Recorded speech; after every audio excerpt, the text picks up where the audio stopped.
အရက်မတော့ပဲအသက်ကင်ဆာဖိနိုင်သလားလူတိုင်းပတိထားရမယ့်အချက်၅ချက်လူများစုကအသက်ကင်ဆာဆိုရင်အရက်တောက်တာတစ်ခုတည်းကြောင့်ပဲလို့ထင်တတ်ကြပါတယ်ဒါပေမဲ့တကယ်လက်တွေမှာတော့ကျွန်တော်တို့နေ့စဉ်သတိမထားမိပဲလုပ်မိနေတဲ့အပြုအမူတွေကပိုပြီးကြောက်ဖို့ကောင်းနေတတ်ပါတယ်ဒီနေ့မှာတော့လူတွေသိမသိတဲ့အသက်ကင်ဆာစစ်စေနိုင်သောအချက်၅ချက်ကိုဖော်ပြပေးလိုက်ပါတယ်၁မိုတန်နီတော့အစားအစာများ aflatoxin မြေပဲငရုတ်သီးမုန့်နဲ့ကောက်ပဲသီးနှံတွေမှာပေါက်တတ်တဲ့အဆိပ်မိုဟာအသေးဆဲတွေကိုတိုက်ရိုက်ပျက်စီးစေပါတယ်အနက်အနှဲငယ်ပြောင်းနေတာဒါမှမဟုတ်မိုတက်ရောင်ရှိတာမျိုးကိုနှမျောပြီးဆက်မစားသင့်ပါဘူး၂အချိုရည်နဲ့အချိုလွန်ကဲသောအစားအစာများတကြားတဲ့အလွန်အကျွံစားသုံးခြင်းကအသေးမှာအစီဖုံးခြင်းကိုဖြစ်စေပါတယ်ဒါကိုအချိန်မီမထိန်ချုပ်ရင်အသေးရောင်ခြင်းကနေအဆင့်အသေးချောက်ခြင်းအသေးကင်ဆာအထိကူးစက်သွားနိုင်ပါတယ်၃အဝလွန်ခြင်းနဲ့ကိုလက်လှုပ်ရှားမှုနည်းခြင်းကိုယ်အလေးခြင်းများလို့တာဟာအသေးရဲ့လှုပ်ဆောင်ချက်ကိုဝန်ပြီးစေပါတယ်ခန္ဓာကိုယ်ထဲကဖိုးလွှမ်းနေတဲ့အဆီတွေကအသေးဆဲတွေကိုရောင်ရမ်းစေပြီးကင်ဆာဆဲတွေဖြစ်ပေါ်ဖို့လမ်းစာခင်းပေးတာပါတယ်၄ပိုးသက်ဆေးညစ်ဓာတုပစ္စည်းများ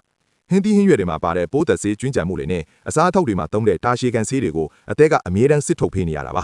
ဒီလိုဓာတုပစ္စည်းတွေနဲ့ရေဆေးထိတွေ့ရတဲ့အခါအသေးကခုခံအားကျဆင်းလာတတ်ပါတယ်၅ဆေးထိုးနှင့်တကူရည်သုံးပစ္စည်းများမျှဝေသုံးစွဲခြင်း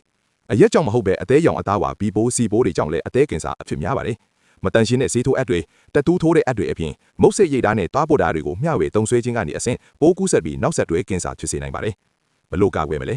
လက်ဆက်တဲ့အသီးအနှံတွေကိုရွေးချယ်စားသုံးပါအချိုနဲ့အစီလျှော့စားပြီးတနေ့ကိုအနည်းဆုံးမိနစ်3 ခန့်လမ်းလျှော့ပါအသက်ရောင်အသားဝါပိုးရှိမရှိစစ်ဆေးပြီးကာကွယ်ဆေးထိုးထားပါ